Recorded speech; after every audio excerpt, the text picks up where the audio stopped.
मला sir thank you, तुम्ही आमच्या म्हणजे शाळेबद्दल जाणून घेतलं त्याबद्दल आणि आम्हाला सगळ्यांना बोलावलं. थँक्यू.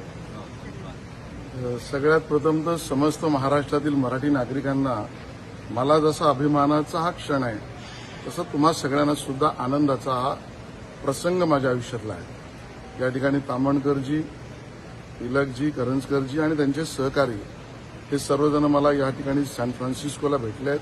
खरं तर मला भेटण्याची संधी मिळाली आहे आणि ह्या 3 शाळांच्या, या मराठी शाळांच्या प्रतिनिधींना, व्हॉलेंटियर शिक्षकांना आणि आपल्या भाषेत संस्था चालकांना कुठल्याही पद्धतीचा मेहनताना न घेता केवळ आपल्या मराठीसाठी, मराठी भाषा आणि अस्मितेसाठी काम करणारी सगळी मंडळी, ही सगळी मंडळी महाराष्ट्रासाठी आणि मराठी माणसासाठी अभिमानास्पद आहेत.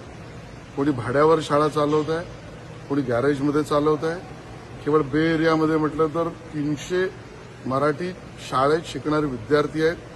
काही शाळेमध्ये त्या ठिकाणी वेटिंग लिस्ट सुद्धा आहे आणि पूर्ण त्या ठिकाणी अमेरिकेत संगीत बघितलं तर 50च्या वर शाळा या मराठी शाळा म्हणून चालत आहेत विविध नावाने. आणि म्हणून महाराष्ट्र शासनाच्या वतीने माझा हा प्रयत्न राहील माननीय मुख्यमंत्री देवेंद्रजींशी, संबंधित शिक्षण मंत्र्यांशी, की या प्रत्येक जिल्हा म्हणजे डिस्ट्रिक्टमध्ये असलेल्या त्यांच्या व्यवस्थेतल्या काउंटीमध्ये यांना मराठी शाळा शिकवण्यासाठीचा लागणारा अभ्यासक्रम, सिलेबस याच्याबद्दलचं रेकमेंडेशन मिळावं. ती व्यवस्था महाराष्ट्र शासनाने करावी.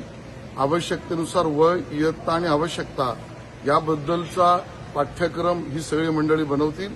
त्याला एका अर्थाने पुरस्कृत करून त्याला एक भाषा शिकवण्याचा आनंद आणि उद्या शैक्षणिक व्यवस्थेमध्ये ज्याला म्हणू आपण क्रेडिट्स मिळण्याच्या व्यवस्थेच्या दिशेने जाण्याचा मार्गक्रमणा, या सगळ्यासाठी मी आणि महाराष्ट्र सरकार काम करील. तुमच्या सगळ्यांचं मी मनापासून धन्यवाद देतो आणि छत्रपती शिवाजी महाराजांच्या आशीर्वादाने मिळालेला आपल्याला या भूमीतला पराक्रम जगभरात वर्ल्ड युनेस्कोने गेला.